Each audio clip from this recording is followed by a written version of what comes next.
The game, Triple H. Sorry, I know that impersonation was bad.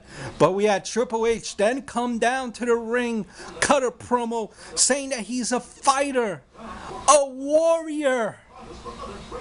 No, Triple H, the only warrior you are is the one that lost to Warrior in WrestleMania. But he says that he's a fighter and that he wants to put the lawsuits behind him. He wants to get in the ring and fight it out because he's a fighter, and that's what they do. Triple H is a fighter, just like UFC own Brock Lesnar, who legitimately could kill someone. How Triple H still comes out to a pop is beyond me. He has an outdated look, blah, blah, blah, blah, blah.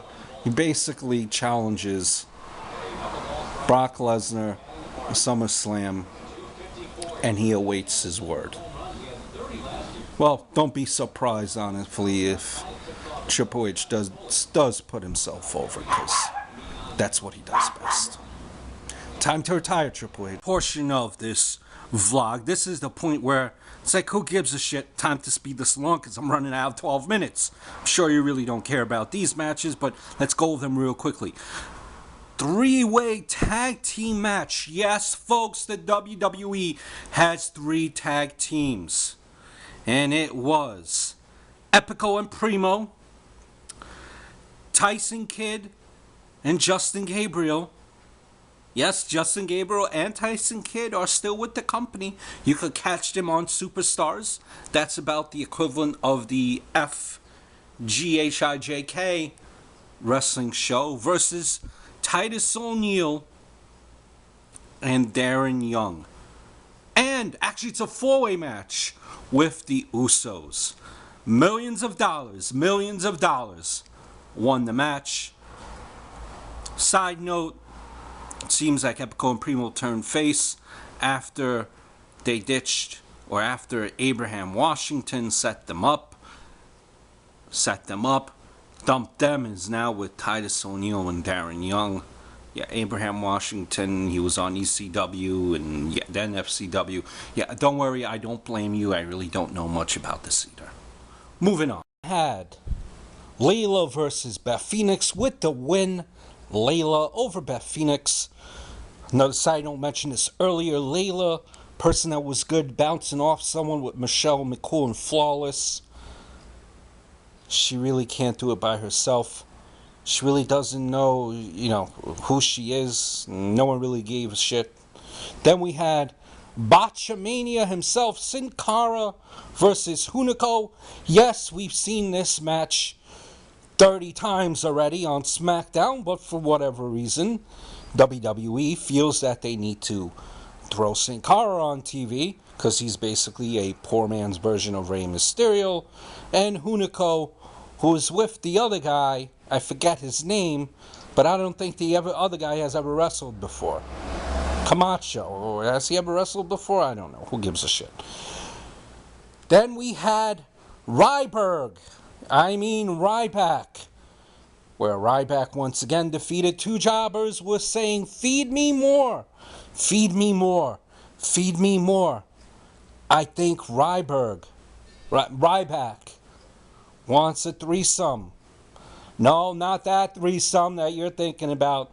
He now wants to fight 3 jobbers as opposed to 2. Feed me more, feed me more. But refer to the earlier clip if you want to feed yourself more. Always have pretzel sticks for a good, healthy snack. Crazy chicks. Yes. Yes. Yes. Love the AJ character. It's wearing on me. It's moving on up there. Maybe not yet. I don't know if she could pull this off, but it's almost in comparison to the Mickie James Crazy Girl character when she first came in with blonde hair, stalking Trish Stratus. But nonetheless, long story short, CM Punk, Daniel Bryan, Kane Little side note before this match backstage, she managed to kiss all three guys, AJ that is, Kane, CM Punk, Daniel Bryan, not at the same time, three separate instances. The crazy chick, yes indeed. Good match as you would expect. Back and forth between all combatants. Long story short, AJ runs to the ring, jumps up on the apron, inadvertently, or at least we think inadvertently, Kane bumps into her after he's flung there by after Kane is flung onto AJ by CM Punk. Kane is upset. AJ on the floor. CM Punk hits the GTS to go to sleep. Your winner, CM Punk. After the match, Kane picks up AJ and takes her to the back. Last match of this horrible pay-per-view.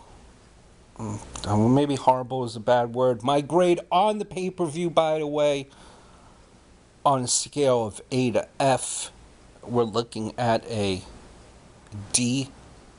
Really, going back again, there was real horrible points throughout this pay-per-view.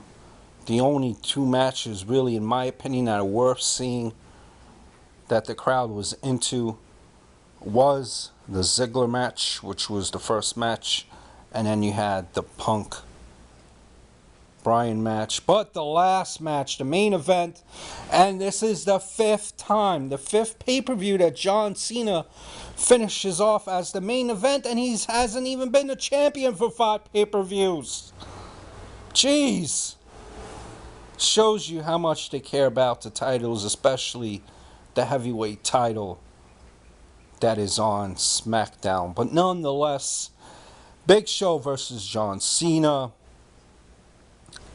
Stipulation was, it was inside a cage. Back and forth. You now had, throughout the course of the match, you all had people that were demolished by Big Show. Your Alex Riley's, your Kofi Kingston, your R-Truths, your Brodus Clays, interfering, or rather trying to stop any shenanigans or any wrongdoing by Big Show to beat out John Cena. It worked. Long story short, Cena won. Johnny Ace, as part of the stipulation, is now fired. Bon voyage, see you later. But yes, we still have Knit Hat himself, who managed now to get a second knit hat, because apparently the first knit hat was selling like pancakes on a Sunday in McDonald's. He now has 2 knit hats. He's still around, ladies and gentlemen, and that was your No Way Out review. I have to split because I'm coming up on 12 minutes. But you may follow me on Twitter, smarkchat. Subscribe to the channel, smarkchat. Follow me, my tweets during Raw, Impact, SmackDown, majority of the pay-per-views. That is it. See you later. Remember, it's an opinion. Until next time, Marks.